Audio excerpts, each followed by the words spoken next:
Hi అండి. ఈరోజు గోధుమ పిండితో అట్టు ఎలా వేసుకోవాలో చూద్దాం. దానికి 2 కప్పులు గోధుమ పిండి, 1 కప్పు వరిపిండి, అలాగే దాంట్లోకి సాల్టు, జీలకర్ర, ఉల్లిపాయ ముక్కలు, పచ్చిమిరపకాయ ముక్కలు, అల్లం ముక్కలు యాడ్ చేసుకోవాలి.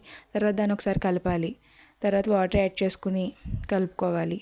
వీడియోలో చూపిస్తున్న విధంగా ఉండాలి.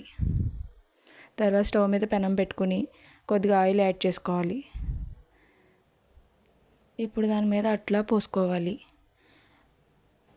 ఇది దోశలా వేయకూడదు, ఇలా అట్లాగే పోసుకోవాలి. అప్పుడే రేక్కి అతుక్కోకుండా వస్తుంది. అలా బాగా కాలిన తర్వాత తిరిగేసుకోవాలి.